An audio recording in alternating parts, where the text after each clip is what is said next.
Great, thanks, Sam. That's my cue. Before we get started, I just ask everyone if you could please mute your mics at this point. That would be really helpful. Thank you. Hello, everyone. Welcome. My name is Mona Gleason, and I am the head of the Department of Educational Studies, and I'm a professor in the department as well.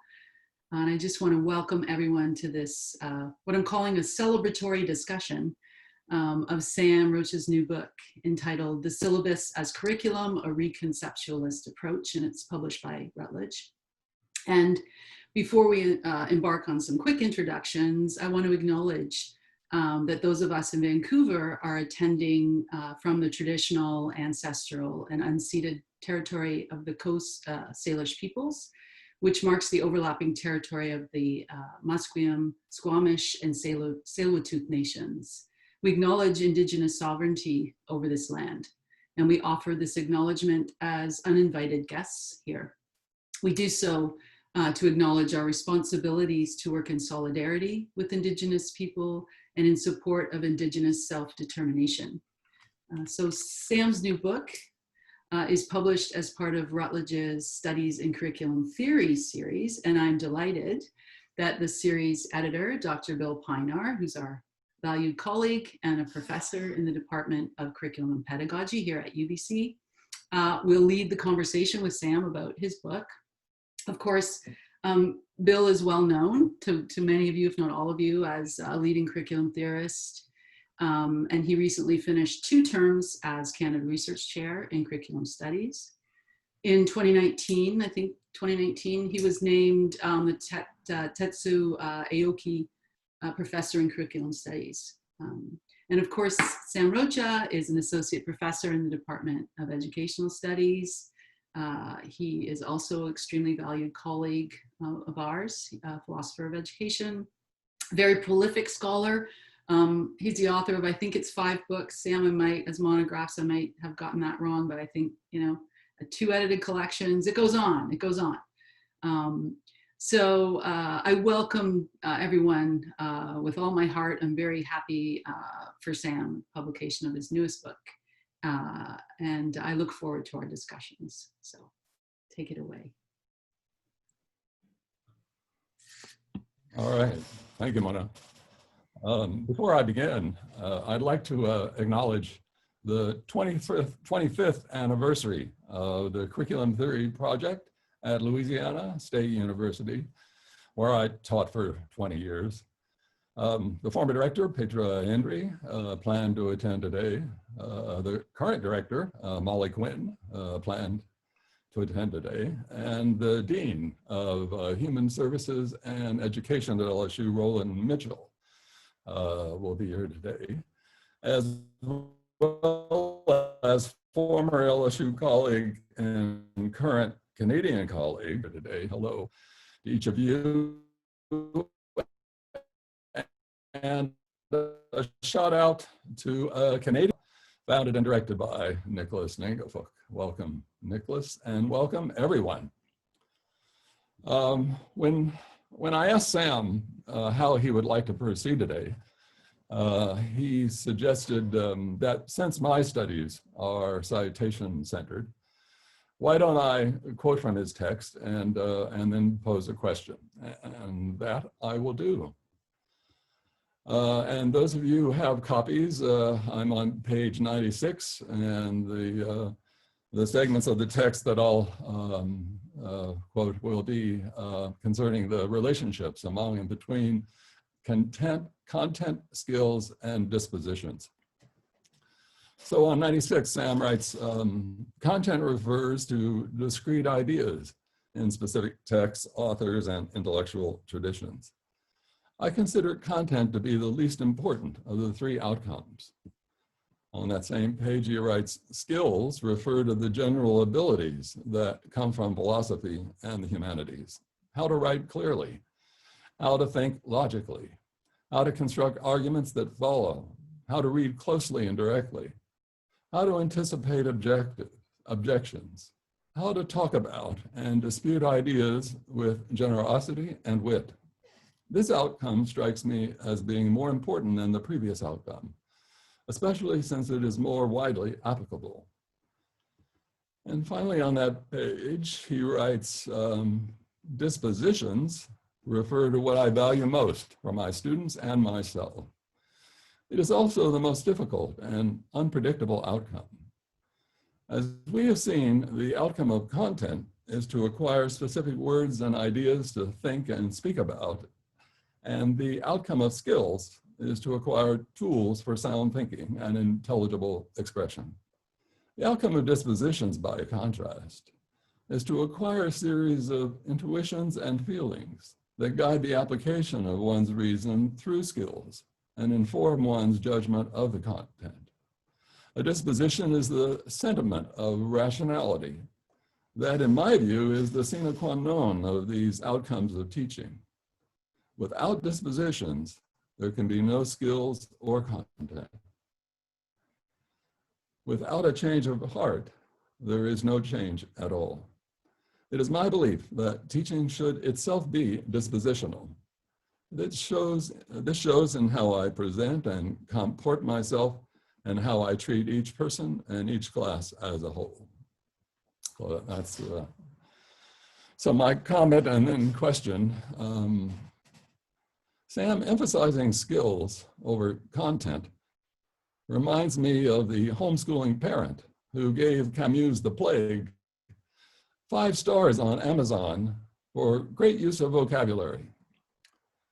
As you recall, Martin Luther King Jr. emphasized the content of one's character over the color of one's skin, acknowledging that content, intrinsically important in itself, also has effects, practical, ethical, and political. Conduct follows from character, and character, it seems to me, subsumes sensibility or disposition as you define it. If skills, my question, if skills are severed from content and dispositions and those two from each other, don't they threaten to bludgeon the specificity of persons and situations with their blunt blades? It's a wonderful question, Bill. Before I get to the question, I would like to thank Bill, not only for his wonderful question, but also for his presence here and for agreeing to do this. And also thanks to Mona and to the whole department for hosting this event. And above all, I'm just looking here at the participant list, and I'm, to be honest, kind of overwhelmed by it all. I mean, wow. Thank you so much for being here.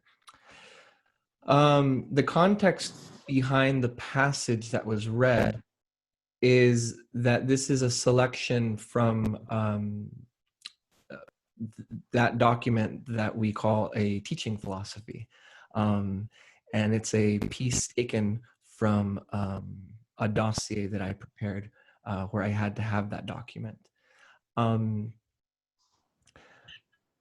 of the contextual notes to make is that in the past, I've been fairly disinclined to write that document at all. I've been a member of the kind of curmudgeonly chorus of philosophers of education who don't particularly like the philosophy of teaching document we find. In some sense, allowing myself, and really, to be honest, accepting the task of writing a teaching philosophy for me was something like an exercise in humility, putting down my aversion to this particular document and seeing what I could do with it, regardless of what my feelings were. And I feel like that this is a useful, maybe way to indirectly perhaps get into Bill's question. For me, what I mean by the dispositional and the priority of the dispositional is not necessarily sort of first level desire or the things that are immediately obvious or clear to us dispositionally. It's something a little bit deeper. And so for me, I'm not necessarily opposed to the idea of that these outcomes, as I'm calling them, are kind of leaky containers that clearly, I think, leak into one another.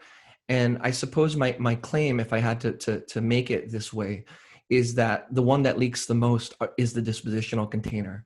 But clearly that reveals itself not only through dispositions as such, but also through the dispositional characteristics of content. So I agree that if we cut this set of categories into clean and divided away, we lose some of that contact that happens across the three. And so my hope would be, ideally, that this would be seen as a priority of order, but not as a hard categorical set of distinctions in some philosophical sense or something like that. Anyhow, I hope that gets in some way at the idea you were worried about, Bill. Yeah. Yeah. Thank you, Sam.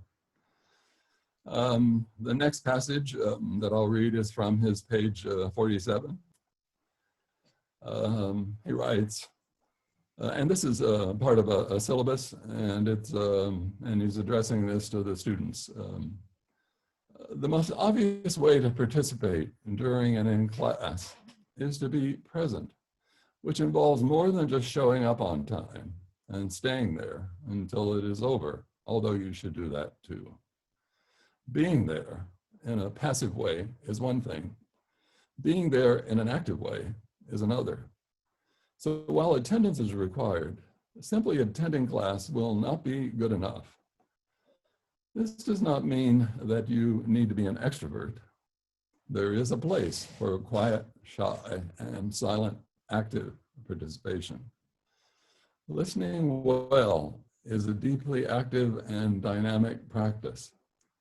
Little things count and add up, like being attentive and undistracted, being prepared and asking questions in good faith that clarify or challenge, pointing out something that was missed or seems interesting, looking at who is speaking, or closing your eyes to focus on an idea, close quote.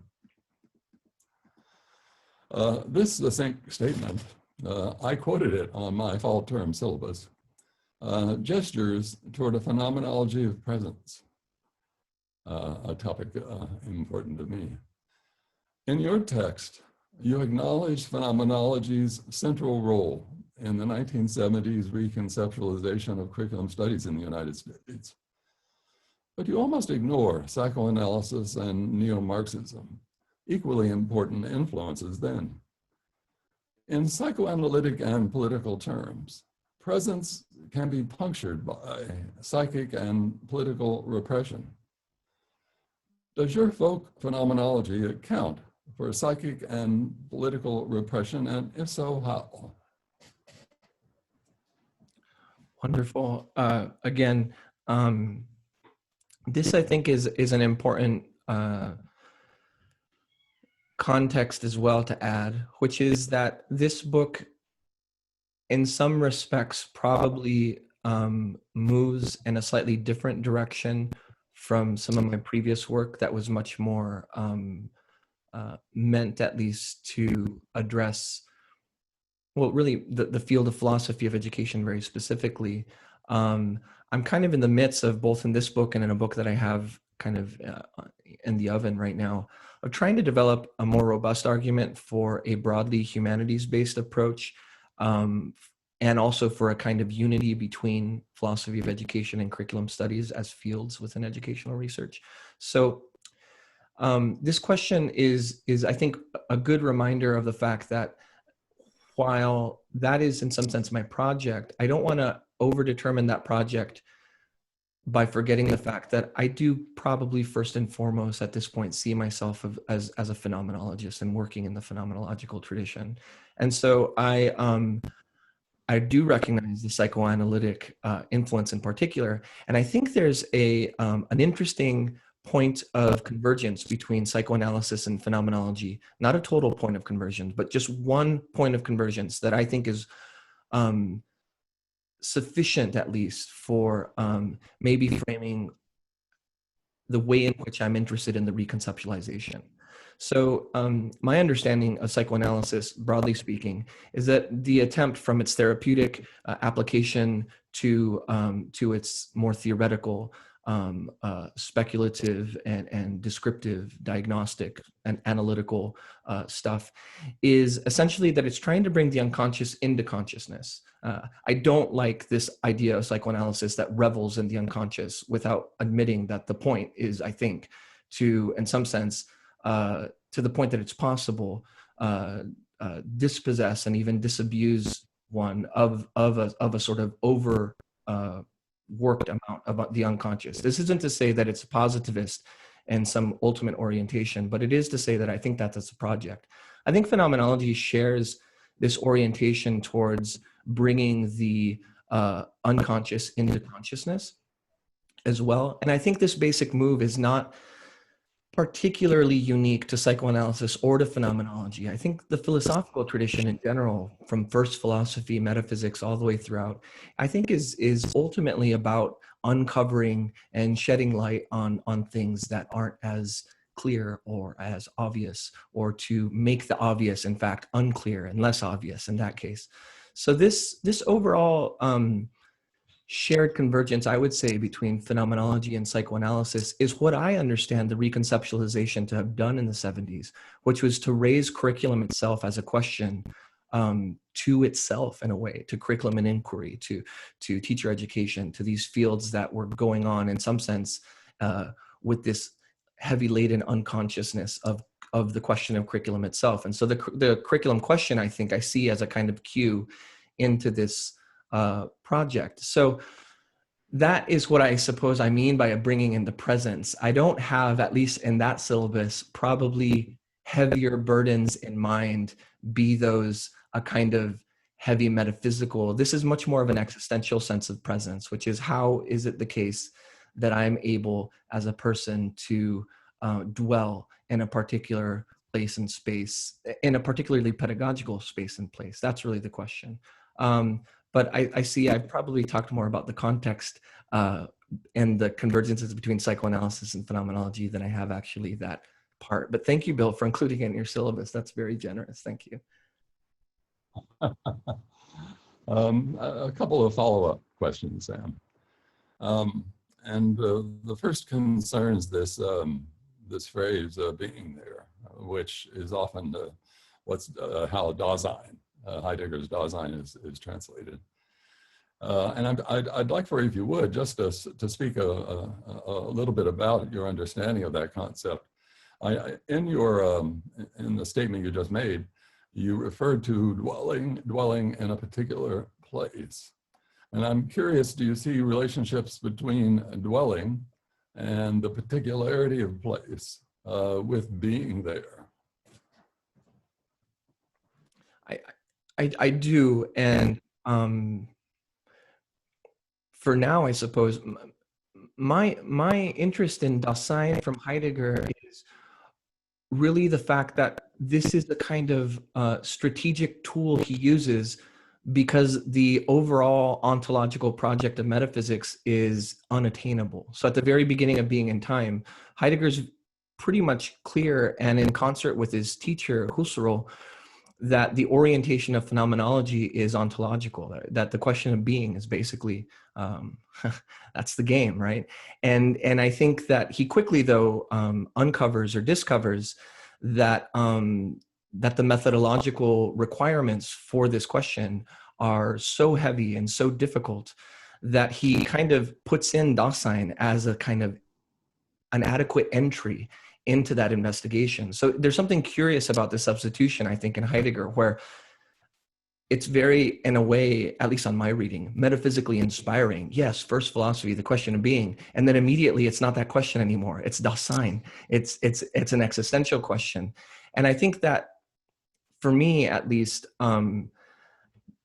there's an absence and a presence. So there's a presence of this like heavy loaded desire to seek, I don't know, being the one, God, if you will, something, really big there.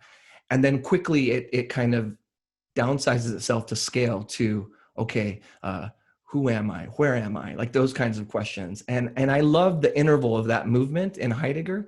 And I suppose that that's what I mean here when I say that in this syllabus, I'm not really interested in starting at the big interval, but I do think that interval haunts the small interval. I think that whenever you ask the question, who am I?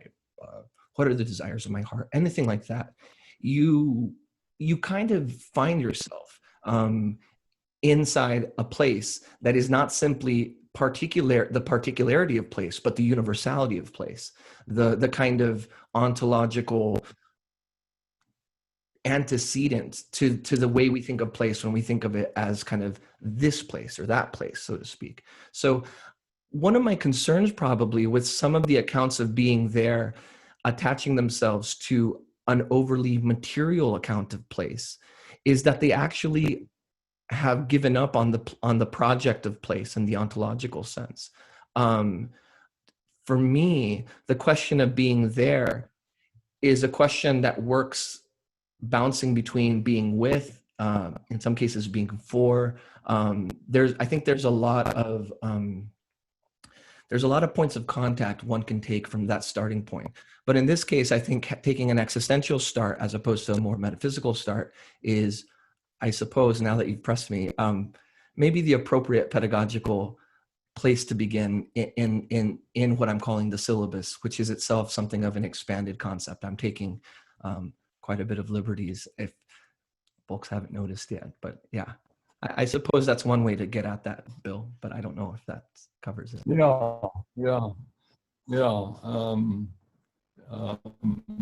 Do you think the one feature of your syllabi that resounds with me is your regular use of the first person singular?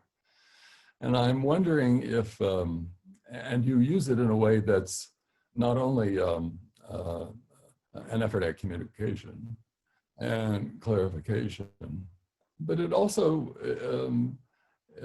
and maybe in a strictly supplementary way, it seems also a self-revelation. That is, the students are hearing the tenor and tone of your voice. You engage them even when you're being what we'd say didactic. You do it in a kind of dialogical way that I think allows, maybe even invites a response, maybe even pushback. And my question then is, do you see any, pedagogical significance, obviously, but do you see additional significance in the use of the first person singular as you have used it in these syllabi to encouraging those who read it and those in your class to also be there? I love how your questions are in some sense orbiting a similar concern, or even maybe even a similar entity or phenomenon. And I'm going to add another bit of context. One of the things I kind of am starting to really love about this set of questions is that for the 81 people on the call who, well, let's say of the 81, let's say 70 people haven't read the book or really know much about the book, it's not obvious yet what this object is. And so I think this is a very cool in medias res kind of way of getting to the thing by just jumping into the middle of things. One bit of context, though, that to know is that while this book is in some sense an argument for a particular way of understanding the role of not only the syllabus, but really the role of the object, that is to say the pedagogical object, like the syllabus, within the domain of curriculum, in particular within the domain of a subject-centered approach to curriculum, which is, I would say, the approach of the reconceptualization. That argument isn't necessarily carried out through philosophical argumentation. A lot of the argument is carried out through presentation, which is simply, and I'm almost embarrassed to admit this, it's literally me sharing a bunch of my syllabi I wrote. Like, it's that obvious and basic and simple. Now they are edited. They're not meant to be the real thing. They hopefully are curated in a way that draws across some themes. But Bill, your question to me is a really important side of the first sense of syllabus. So there's three senses of syllabus that emerged from this presentation. The first, by the presentation, I mean taking a presentational approach to the argument as opposed to a more strictly argumentative approach. The first idea is the syllabus as correspondence. And I mean here to include everything from the tattoo I wear on my arm, which is a note from my grandparents, all the way to the memorandum, right? So the idea of the note or the form of correspondence, which I think is important in that case to track the voice of the person who's speaking. The second sense is the syllabus as essay, where I think the voice continues to matter, but it's almost elevated into a more artistic set of responsibilities. You have to be an essayist. It's not just a note jotted down, so to speak. And then the third is the question of order or the syllabus as outline. Maybe the third is less specific on this matter and is more of a correction for some of the overdeterminations of the first two, correspondence and essay. But my approach to writing, I guess, in the first person, or the kind of mode of address in the syllabus, is as basic as trying to not sound like a robot, I guess, trying to address my students as a person. Let me confess, though, that in the past, before I came to UBC, I basically refused to address them at all. So I would write these very minimalist syllabi because I felt that the syllabus was this sort of unredeemable bureaucratic document. And the syllabus I read when I arrived here and wanted to prepare to teach a course was a syllabus, or outline as she calls it, of Claudia Rutenberg's, where Claudia lost none of the, you might say, important policy aspects of the document of the syllabus. But what I was really convicted by was the fact that her voice was absolutely present and resounding across her document. And that really kind of woke me up and said, well, hey, you never even tried. You just gave up. Why don't you give it a shot? And so I gave it a shot, and I've learned a lot from giving it a shot. But so this idea of the possibility of the syllabus to even contain a voice was at one point for me quite unimaginable in some ways. But now, yeah, I think it's crucial. I would say, though, because of that third point of order, it's not sufficient. It's a necessary condition, but I wouldn't say it's a sufficient condition. I think addressing someone as a person is a great start, but I do think there are other conditions that have to be fulfilled as well that would go along with it. And that's where, in particular, the third section on order tries to not give this all away to sentiment and what have you. But yeah. Would you mind specifying what those conditions are? Well, I mean, in particular, the conditions of order. So the presentation of the self might be completely, you might say, authentic in some kind of way. But if it's just beat poetry, with all apologies to Kerouac and Ginsberg, whom I love, I wouldn't call that a particularly, I wouldn't say that fulfills the condition of order. And when I've learned of this the most in terms of the personal characteristics is the time we're living in now with COVID. Whenever my class got, flipped onto the screen at the drop of a hat in March, my inclination was to tell my students, look, we'll make this work. Whatever you need, we'll do. All bets are off. All conditions are suspended. And their response to me, which I think was exactly right, I just hadn't thought of it, was no. Our lives are in chaos. One of the only things we have where there's order is this stupid class and your rigorous syllabus and all these readings. And for some of us, this is the only thing in our lives where we can, And so I accepted that to say, okay, well then, do your work exactly as I said, But I think that this shows how the condition of order doesn't need to be impersonal or anti-personal, and can in fact add some value that the very personally concerned, do whatever you want, oh my gosh, this is so hard, is oftentimes not entirely the practical personalist response that our students need in that case. So that would be one example of what the condition of order would look like and mean. And it seems to me also this insistence on not only inserting your voice, but expressing it in a way that affirms not only your own personhood, but your students, is also a kind of political subtext, as well as a phenomenological one.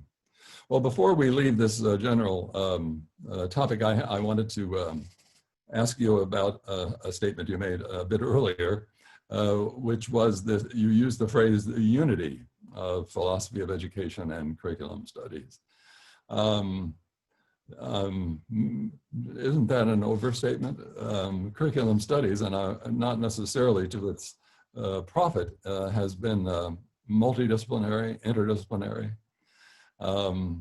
and I would certainly emphasize the literary antecedents and elements. And it seems to me actually your affirmation or of the essay. Also, I know you mean it philosophically, but it's also a literary genre. So are you standing by that unity, or couldn't there be a more dynamic and even separate but intertwined relationship between the two fields? Or how do you, if you'll just speak to that in general, if you would. Sure. I don't think I sufficiently address that head on in this book, but towards the end I do make some rather severe, to be honest, assertions about a number of things. One of them, this kind of unified sense of curriculum theory and philosophy of education. I think I make my argument much more closely and carefully in another work that's in the oven by taking a really close look at the legacy and work of Maxine Greene and Madeleine Grimet. And to be honest, on that project, yeah, I will. I'm willing to defend my my claim.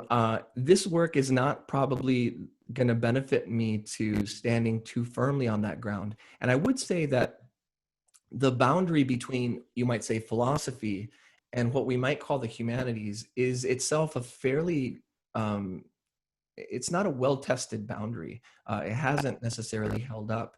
Just as we can find within philosophy proper allegory, literature, any number. In fact, the question, what is philosophy, is basically, wildly unsettled. So for this project, I'm kind of taking advantage of the looseness of, you might say, the philosophy of philosophy to kind of slide into an undifferentiated relationship to curriculum theory. I do realize it's historically anachronistic, but I make it there in some sense to make room for what will hopefully be the more rigorous argument that I hope to make in the future. But at this point, I would have to say that I'd have to just tell everyone to wait and see how it goes. Yeah. All right. Thanks, Sam. Before I move on, if you'll allow me an anecdote, certainly with Maxine Greene, identified completely with philosophy of education. And even she was not shy about expressing her patronizing view of curriculum studies, despite its strong philosophical currents, and despite her own participation in that famous 1971 issue of Teachers College Record, in which she has that astonishing and still reverberating essay, Curriculum and Consciousness. Madeleine did take courses in the philosophy department when she was a graduate student in the 70s with me at Rochester, and there was one phenomenologist there. She also took courses in the medical school in psychiatry, studying psychoanalysis. And so again, Grimet wouldn't, I think, not to speak for her, and she may be here today, but I don't think she would have an with philosophy or phenomenology. Okay, my last one, and then we can, I'll turn it back to you, Mona, and if people have questions. I also quoted this one, Sam, on my fall term syllabus. It's page 144. You write, when we acknowledge that UBC is located on the unceded ancestral territory of the Musqueam people, the reality of unceded ancestral territory can be understood in more than one way. In the most immediate sense, this is a political statement of non-surrender. Concretely, this means that we are not gathered on the crown lands. There is no colonial sovereign in possession of this territory. But this can also, on my understanding, be understood as a spiritual statement of non-surrender. We are not gathered on soulless, inanimate ground. There is no modern scientific sovereignty over the metaphysical reality of this place. Unceded ancestral territory, in this sense of spiritual resistance, is another way to say that the land is always already sacred and it will never be surrendered to a worldview where nothing is sacred. The demand is not for tolerance or respect. Sacred land demands reverence. We must know how to worship. Close quote. In this statement, you characterize the land acknowledgement as a statement of non-surrender, a recognition of non-surrender, politically, legally, spiritually. Does not UBC's disinclination to leave this unceded land also a statement of non-surrender? Your solution to this impasse seems to be reverence and worship, two long-standing ideals of Christianity and Judaism and Islam, which position the non-Indigenous in spiritual solidarity with the Indigenous, while remaining adversaries politically and legally. Can such spiritual solidarity override political differences? And if so, would shared reverence for the land constitute a step toward reconciliation? Well, Bill, you've asked a huge question. I'm gonna saved it for last. Yeah, I can tell why. Thanks. I am going to here really shore up my technique and go to the source. So a lot of times in my work, I will bury certain allusions. So it's kind of like whenever you're playing a solo and you kind of take a really quick quote at something, not like when the one that people will recognize, like whenever you quote, Popeye or something, but like actually a really, really buried allusion to a work. In fact, there are certain solos that there will be arguments about whether or not Train, for instance, was making reference to some very obscure Louis Armstrong big band recording, or if it was just a coincidence. So that line, "We must know how to worship," is an allusion to a story or a myth of called the Popol Vuh, and it's the Popol Vuh creation story. It would be their Genesis account. Now, the Popol Vuh's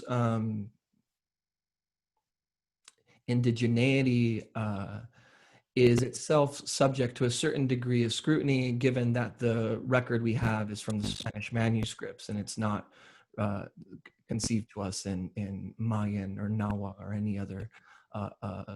But I'm going to take it from the Spanish manuscripts and tell you the part that's important for this point I'm making.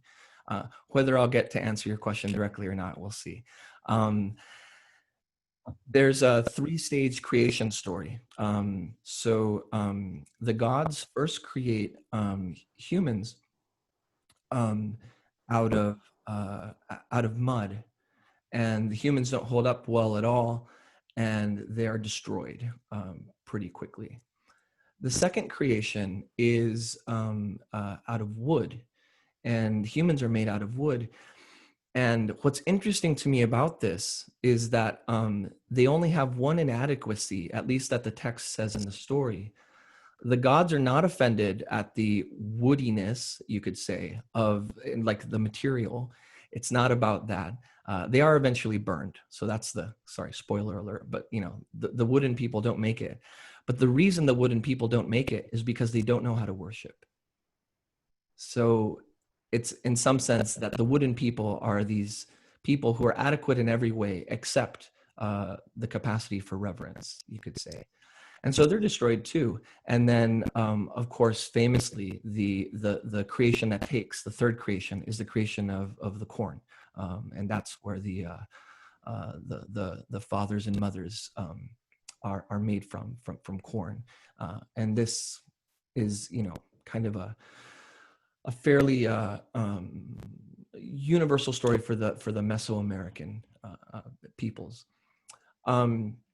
It's always stuck out to me how within the mythos of that story, the inadequacy of the second creation was simply, in some sense, a religious inadequacy. It was not an inadequacy of composition. It was not an inadequacy, you could say, of their materials or their content, if you want to call it that. It wasn't that they didn't know the right stuff or what have you. Their inadequacy was, in some sense, their incapacity for reverence, that they didn't know how to worship. My concern, realizing that within the Musqueam story, it's really the story of Hels and Hels that occupies the equivalent, you could say, to that creation story, which is not necessarily a creation story, but it's really fascinating because the story of Hels, which is a story is a story of education. And so the Musqueam were here, but they say in their own tradition that they weren't right. Actually, it's not just the Musqueam, it's Stolo, and many Coast Salish have the same idea. They weren't right. And so Hels came to teach them how to be right. And that rightness, or that virtue, in part, was knowing how to worship. And so Hels and Hels is the family of Hels, came, and in some sense, that is where the Coast Salish see themselves as kind of coming from that almost pedagogical interaction with Hels. And it's similar in respect to the second creation of the Popol Vuh, which is this incapacity in spite of other capacities, right? I could go on into other myths. We could go to Gilgamesh or to Genesis or what have you.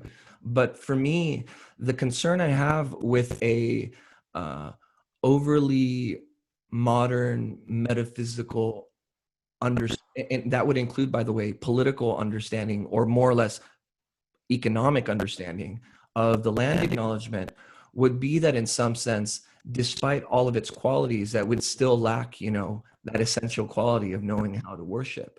And so for me, this is an important thing to remember, not only in the context of land acknowledgements, but also in the context of how the objects that carry those acknowledgements, like what are the conditions for those objects. And so in my case, when I think of a syllabus, when I think of a first session of class, I do think the ritual, I've heard people critique the land acknowledgement as a ritual, like, since when are rituals bad? I think rituals are great. So I'm all for rituals, right? More rituals, not less. But I try to think of the ritual not only in terms of its surface, but also its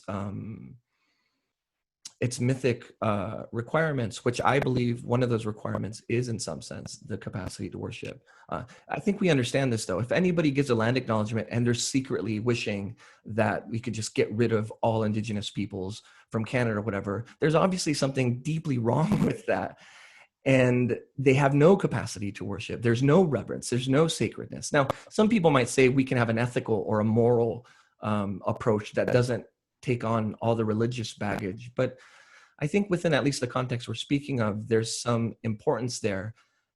And this gets really messy whenever then you start crossing the planes of different religions, and in particular the religions such as the Spanish Catholicism, which is what ultimately took up the pen to write down the Popol Vuh, which is all really has survived to memory. So these are difficult things, but my one line of "we must know how to worship" was a buried allusion to this kind of mythical insight, which if I delivered it through a more perhaps literary analysis, maybe it'd be more satisfying in some ways, but I think it would take away from its impact. And maybe that impact, to get to your point, is the political part that's important here.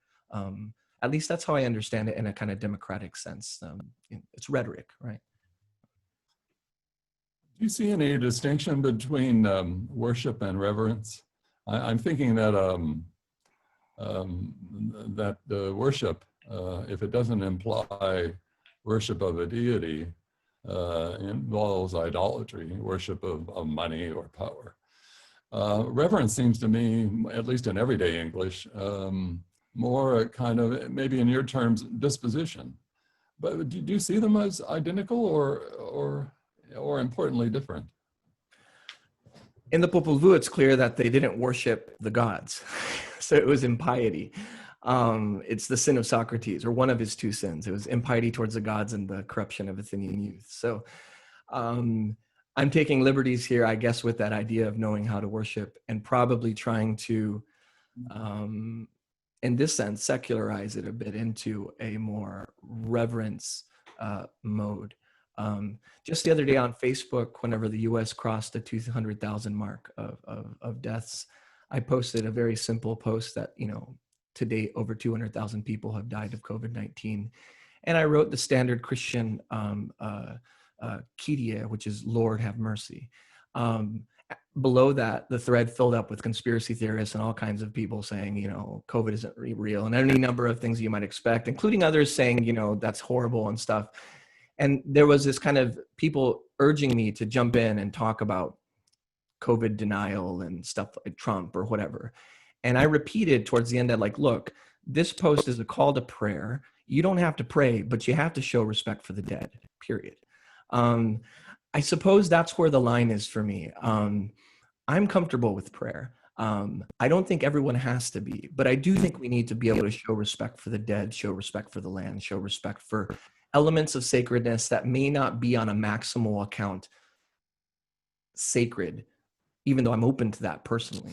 But that can nonetheless make room for, I suppose. And by the way, this isn't simply a matter of Western colonial versus settler. I mean, even amongst indigenous people, there are metaphysical differences. There are different ways of telling different stories. For instance, I can't overlap Coast Salish and Mayan ideals or stuff like that. I have to be very careful here. And so I think the secularism I'm imploring is not necessarily the kind of civic project of the Enlightenment, but it's simply the basic capacity to realize that even within the realm of the sacred, some universals come with a capital U and some come with a lowercase u. And I suppose at this point, I'm trying to move into a medium case u, if that's possible.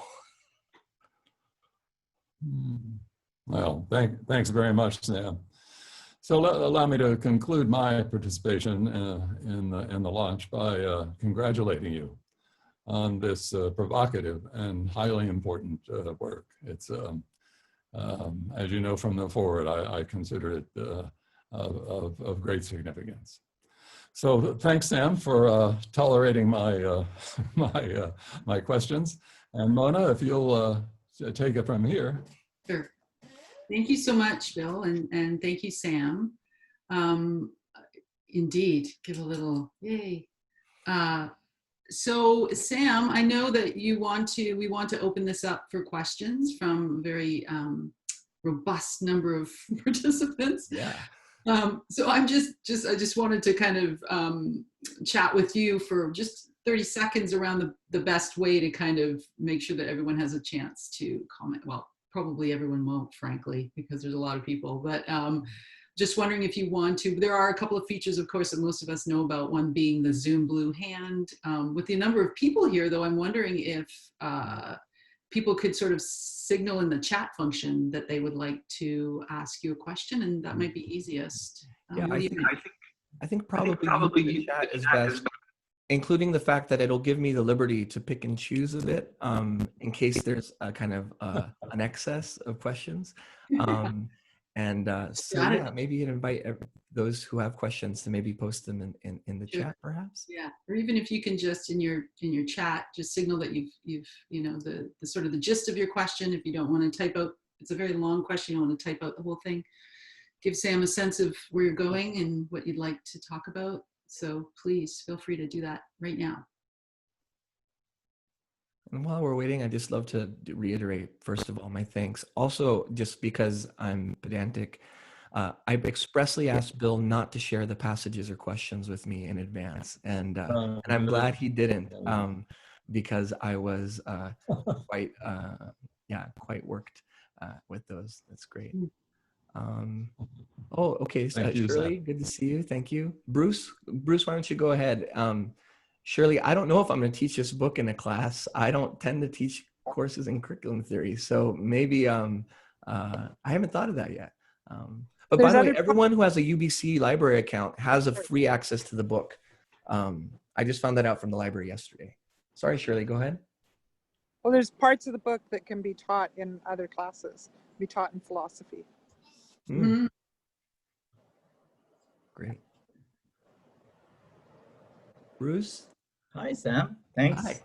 for the conversation. And I decided to go first because my question is relevant to the last quote that Bill was asking you about. And it was not just the spiritual or the worship part of it. It was actually the political part of it. As you know, I'm from the Middle East, and it was certain ideals of democracy, universalism that you kind of speak about, but it was also phenomenological for the people from other countries to go and, bring liberty and democracy. And they came with their philosophies, and it was wonderful. So is it possible to separate when one talks about other people,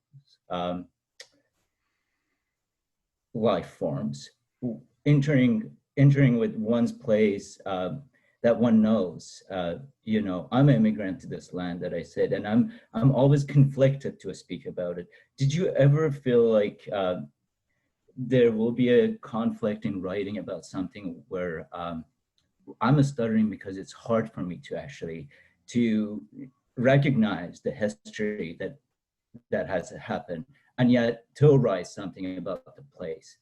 So maybe you could tell me something about that. Yeah, I mean, this is difficult, and at the same time, for me, it's also familiar. Like I'm a Mexican American living in Canada on a worker's visa, and hopefully get PR soon. But I mean, I matriculated through about 13 different schools from K to 12. K through my PhD. I was on the job market bouncing around before I got here, so there's a certain comfort and even solace, which in itself feels very strange to say, that for me is actually a bit more familiar than, stability of a certain kind. But to the point that you're bringing up about the sensibilities from the Middle East and whatnot, I think that one thing I've learned to share across many different cultural differences is in the Middle East, the discourse between tradition and modernity, right? This is such a big feature. And that for me was a big feature for probably my upbringing as well, which of course was not even close to Iranian or Persian or anything like that. But I suppose one of my concerns is sometimes the extent to which the political, as it's expressed within the Anglosphere at least, entails a kind of oppositional relationship to tradition. And so maybe one softer way to put this is to find a way into tradition and in a kind of way that's useful. There's some really great stuff on here. It's a difficult existential question, so maybe we'll have to talk about it more some other time. Claudia asked me a really great question, which is, what is the most difficult question a student has ever asked you about one of your syllabi? There's so many questions that have been asked that are difficult. The first thing I guess I should say is that I would be not only lying, but it's very important for me not to give the impression that these syllabi are sort of like models or anything like that. Every single one of them has produced, in some cases, very strong opposition in some cases. Also, the self-disclosure that might seem to be clear is also a form of deception. There was a very clear class that when I walked in the room, everyone was shocked because apparently my syllabus's appearance presented to them as not at all what I presented when I walked into the room. They expected me to be any number of things that were not the case. Probably one of the hardest questions I've gotten recently, though, Claudia, has been some questions about assignments, and in particular the assignment called the claim paper, and why I assign it, and why I describe it the way I do, and why I don't give examples. And then the hardest one, and here's to answer your question: could I do one of these papers myself? Right? My honest answer was probably not. And I don't, and these are hard things. I think there is an assumption though, that I'm not willing to just give away to the wind, that the teacher ought to be capable of, you know, it's of doing all the assignments they assign, you know, perfectly. And it's only on that sort of perfectionist authority that they have the authority, so to speak, to assign something else to someone else. I don't think that assumption is necessarily obviously true to me, although I do admit there's an intuition of a kind of hypocrisy that can happen there. But that's been really difficult. I've also had students who drop my class immediately. Those are probably the most difficult questions because they don't ask questions. They see my syllabus, and I've heard at least that they say, oh my gosh, this is too much to read. And they just drop the class because it looks ridiculous to them. And I think that that's important to see as a potential weakness of taking the syllabus almost, you could say, too seriously, such that you actually alienate the student for whom they would prefer the syllabus to just be digestible, quick, get the basics in and leave the rest for class. And Bill's forward, he kind of talks about his approach as being more or less, in some sense, to unburden students of that a bit. So yeah, those are some difficulties. Yotam asks about the living evolution of the book. I had trouble stopping to write this book because every new syllabi I would be writing, I wanted to shove in it. So I had to, I had to be told I had to stop doing that, actually, by the editors. But even now, when I go back, like one of the documents in the syllabus is my supervision document, and I try to change it every term. And I have thought about how embarrassing it's going to be in hopefully several years, whenever the version I have on my academia page is significantly better than the one that's published in this, you know, academic book of notes. So yeah. And of course, these courses, as I teach them, I've developed at least this editorial obsession, so they'll continue to change. And hopefully in the years to come, maybe I can speak more openly about the weaknesses that are more clear to me as I continue to work on the syllabi, and can, so maybe it's not model in the positive sense, but one day, hopefully this book becomes a great model of worst practices, right? You know, things that you shouldn't do or something. Let's see.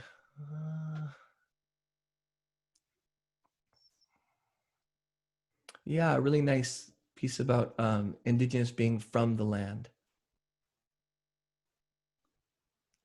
Yeah, and actually this also speaks to not only to me about the meaning of indigenous as from the land, but also the importance of the subject within that land, and that important cohesion that takes place there. So one of the things I like to add to my land acknowledgements is also the acknowledgement of Musqueam, which is, you know, people can go visit and, you know, follow protocol and everything, but it doesn't necessarily, sometimes I worry that people take that to be a note that there are no, you know, people, but actually that's not true. That's literally untrue. And so I think, to me also, that relation between the person and the land is probably more slippery than we might think. Paulina asks, you point to the importance of how to worship and the importance of disposition over order and skills. Where might the skills of reverence and disposition be taught? Do you speak of reverence? Yeah.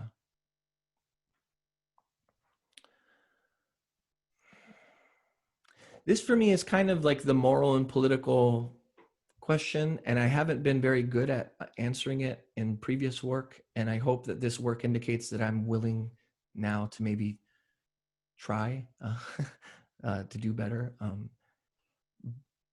But I think that there's, for one, I've really fallen in love with the word moral and morals. The Latin root of that word, mores, just means customs, the ways in which people of a certain time act. And in the early usage, at least the Greco-Roman usage, morals would have been less a code from the outside and more a code from the inside, from a people. To me, there's something to be learned from that. And this isn't to sort of throw away the demands of ethics entirely in a more maximal case, but it is to suggest that there is an anthropology haunting the morals. And I think that from that anthropological character of morals, we find the political. And that's basically where I'm at this point. It's taken me a very long time to get there. But I see we've hit 3 o'clock, so I should stop talking. Thank you all again. Mona, is it okay if I say goodbye? Yes. No, Sam, it's not. I'm joking. Of course it is. Of course it is. Say goodbye. But I would like to say thank you to both you and Bill, and for everyone who took the time today to join us, asking wonderful questions, as always. And Sam, please have the last word. Just, thank you all so very much. I really hope that, if anything, this book can perhaps raise any number of harder questions than the already quite difficult ones that Bill has posed to me. And I look forward to, hopefully, when all of this passes, seeing many of you in person, and hopefully arguing over this book and over your work and over the work that we all do together. So thank you all so much. Bye. Thank Stay you, well, Sam. everyone. Stay well. Congratulations, Sam. Thank you. Bye. Congrats. Bye, everyone. Congratulations, Sam.